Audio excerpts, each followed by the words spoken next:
కేజ్రీవాల్ కు rows avenue court shock ఇచ్చింది. Liquor కేసులో 15 రోజుల జ్యుడిషియల్ కస్టడీ విధించింది. ఇవాళతో ఎన్ఫోర్స్మెంట్ డైరెక్టరేట్ కస్టడీ ముగిసింది.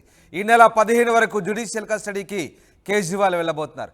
కేజ్రీవాల్ను తిహార్ జైలుకు తరలించనున్నారు అధికారులు. జైల్లో ప్రత్యేక ఏర్పాట్లు చేయాలని కేజ్రీవాల్ కోర్టును కోరారు. ఇంటి నుంచి ఆహారం, భగవద్గీత, రామాయణం, మందులకు అనుమతి ఇవ్వాలంటూ పిటిషన్ వేశారు. ఇప్పటికే తిహార్ జైల్లో బీఆర్ఎస్ ఎమ్మెల్సీ కవిత ఉన్నారు. తాజాగా ఢిల్లీ ముఖ్యమంత్రి కేజ్రీవాల్ను కూడా 15 రోజుల జ్యుడిషియల్ కస్టడీ విధిస్తూ కోర్టు నిర్ణయం తీసుకుంది. ఈ నెల 15 వరకు జ్యుడిషియల్ కస్టడీకి కేజ్రీవాల్ ఉండబోతున్నారు. ఇవాళతో ఆయన ఎన్ఫోర్స్మెంట్ డైరెక్టరేట్ కస్టోడియల్ ఇంట్రాగేషన్ ముగియడంతో మరొకసారి కోర్టులో హాజరుపరిచారు. అయితే లిక్కర్ కేసులో 15 రోజుల జ్యుడిషియల్ కస్టడీ విధిస్తూ రౌస్ అవెన్యూ కోర్టు తీర్పునిచ్చింది. దీంతో కేజ్రీవాల్ను తిహార్ జైలుకు తరలించబోతున్నారు అధికారులు. అయితే జైల్లో తనకు ప్రత్యేక ఏర్పాట్లు చేయాలంటూ కేజ్రీవాల్ కోర్టుకు విన్నవించుకున్నారు. దీంతో కోర్టు దీనికి సంబంధించి ఇంకా నిర్ణయం తీసుకోవాల్సి ఉంది. అయితే ఇప్పటికే తిహార్ జైల్లో బీఆర్ఎస్ ఎమ్మెల్సీ కవిత ఉన్నారు. తాజాగా కేజ్రీవాల్ కూడా తిహార్ జైలుకు వెళ్ళబోతున్నారు. ఎస్ రామకృష్ణ జైన్ అవుతున్నారు ఫోన్ లైన్లో. రామకృష్ణ, కేజ్రీవాల్ను తిహార్ జైలుకు పంపిస్తూ రౌస్ ఎవెన్యూ కోర్టు నిర్ణయం తీసుకుంది. మరొక 15 రోజుల పాటు జ్యుడిషియల్ కస్టడీ విధిస్తూ కోర్టు నిర్ణయం తీసుకుంది. ఏం జరిగింది? కోర్టులో ఎలాంటి ఆర్గ్యుమెంట్స్ జరిగాయి?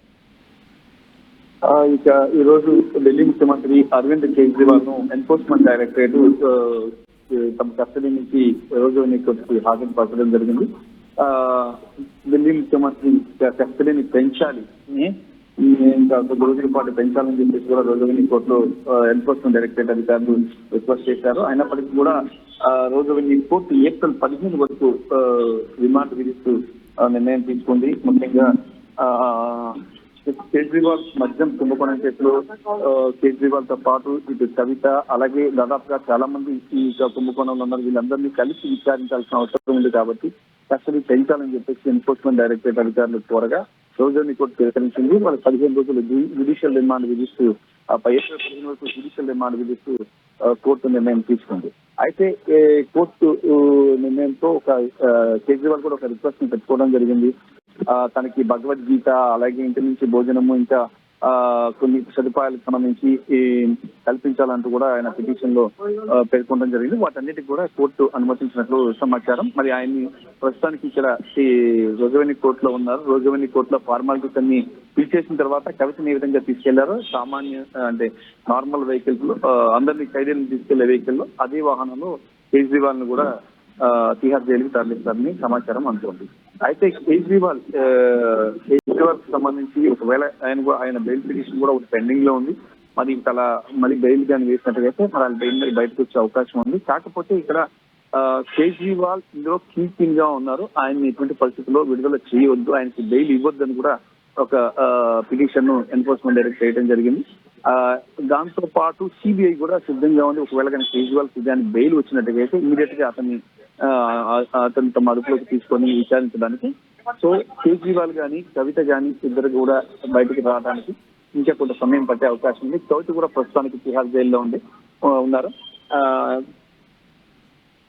రామకృష్ణ, తనకు ప్రత్యేక సదుపాయాలు కావాలంటూ కోర్టులో మరొక పిటిషన్ వేశారు కదా, దీనికి సంబంధించి ఎప్పుడు నిర్ణయం తీసుకునే అవకాశం ఉంది?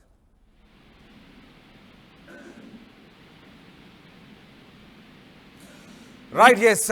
అరవింద్ కేజ్రీవాల్ కు షాక్ ఇచ్చింది రౌస్ అవెన్యూ కోర్టు. లిక్కర్ కేసులో మరొక 15 రోజుల పాటు జ్యుడిషియల్ కస్టడీ విధించింది. ఆయన నేరుగా తిహార్ జైలుకు పంపించింది కోర్టు. ఇవాళతో ఎన్ఫోర్స్మెంట్ డైరెక్టరేట్ కస్టడీ ముగిసింది. ఈ నెల 15 వరకు జ్యుడిషియల్ కస్టడీకి కేజ్రీవాల్ వెళ్ళబోతున్నారు. తిహార్ జైలుకు తరలించనున్నారు అధికారులు.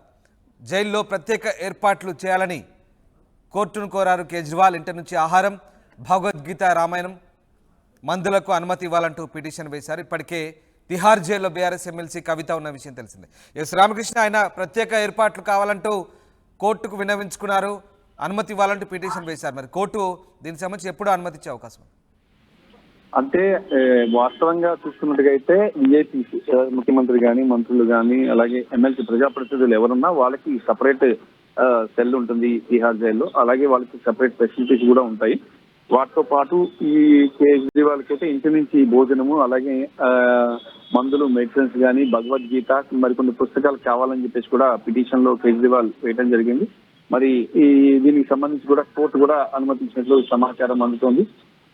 దాంతో పాటు ఇప్పుడు ముఖ్యమంత్రిగా ఉన్నారు కాబట్టి పరిపాలనకు సంబంధించిన అంశాలపై కూడా ఒక క్లారిటీ తీసుకోనున్నారు. ఎందుకంటే కొన్ని ఫైల్స్ ముఖ్యమంత్రి పదవికి ఇంకా కేజ్రీవాల్ రాజీనామా చేయలేదు.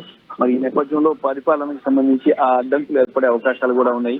మరి వాటిని ఎలా అధిగమించాలనే దానికి సంబంధించి న్యాయ నిపుణులతో చర్చిస్తున్నారు.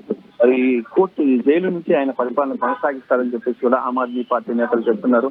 మరి ఎంతవరకు రాజ్యాంగపరంగా అది ఎంతవరకు సాధ్యమవుతుంది అనే దాన్ని కూడా న్యాయ నిపుణులు చర్చిస్తున్నారు.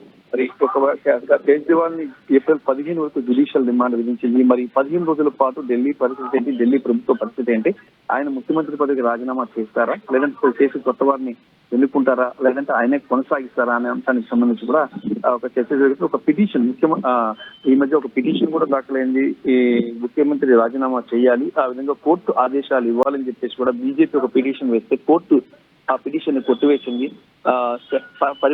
పాలనాపరమైన వ్యవహారాల్లో తాము జోక్యం చేసుకోలేమంటూ కూడా కోర్టు చెప్పింది. మరి ఈ నేపథ్యంలో సర్వోన్నత న్యాయస్థానం దీనికి సంబంధించి ఎలాంటి గైడెన్స్ ఇస్తుంది, ఏం చేయబోతుంది అనేది కూడా మనం వేసి చూడాలి.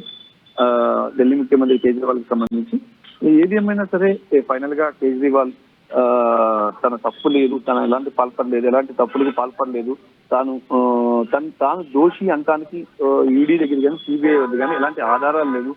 సిబిఐ యొక్క 25,000 పేజీలు, అలాగే ఈ ఈడీ 31,000 పేజీలు మొత్తంగా కూడా దాఖలు చేసినప్పటికీ వాటిని చదివారా మీరు అని చెప్పేసి కూడా గతంలో ఆయన కోర్టుని ప్రశ్నించడం జరిగింది. మరి ఈ తన ప్రమేయం లేకుండా తను ఎలా అరెస్ట్ చేస్తారు, 4 వ్యక్తులు చెప్పిన మాటలు, వాళ్ళు ఇచ్చిన స్టేట్మెంట్స్ ఆధారంగా చేసుకుని మీరు నన్ను అరెస్ట్ చేస్తారని చెప్పి కూడా కోర్టుని కోరడం జరిగింది, కోర్టుకి చెప్పడం జరిగింది. ఈ నేపథ్యంలోనే ఆయన్ని మళ్ళీ ఈడీ కస్టడీకి ఇవ్వకోకుండానే ఇప్పుడు ఆయన నేరుగా జ్యుడిషియల్ రిమాండ్ విధించడం జరిగింది. మరి జ్యుడిషియల్ రిమాండ్ విధించారు కాబట్టి మళ్ళీ బెయిల్ కి అప్లై చేసుకోవచ్చు, అప్లై చేసుకుని కేజ్రీవాల్ బయటకు రావచ్చు. అయితే ఇప్పటికీ ఒక బెయిల్ పిటిషన్ కూడా ఒకటి పెండింగ్ లో ఉంది. మరి అది హీరింగ్ ఆ పిటిషన్ ద్వారా కేజ్రీవాల్ బయటకు రావడానికి అవకాశం ఉంది. అయితే పరిపాలనకు ఈ నేపథ్యంలో పరిపాలనకు సంబంధించి వచ్చే అడ్డంకులను ఎలా అధిగమించాలి అనే దానికి సంబంధించి ఆప్ నేతలు అలాగే కేజ్రీవాల్ న్యాయవాదులు కూడా చర్చిస్తున్నారు. దీనికి సంబంధించి కూడా కోర్టు కూడా గైడెన్స్ ఇస్తుందా, లేదంటే కోర్టు ఈ విషయంలో జోక్యం చేసుకోమంటుందా, మరి గవర్నర్ పర్మిషన్ ఇస్తారా, మరి దీనికి సంబంధించి కొన్ని రాజ్యాంగపరమైన అడ్డంకులు అన్ని ఉన్నాయి కాబట్టి వాటన్నిటిని ఎలా అధిగమించి ముందుకు వెళ్తారు అనేది కూడా వేచి చూడాల్సిందే.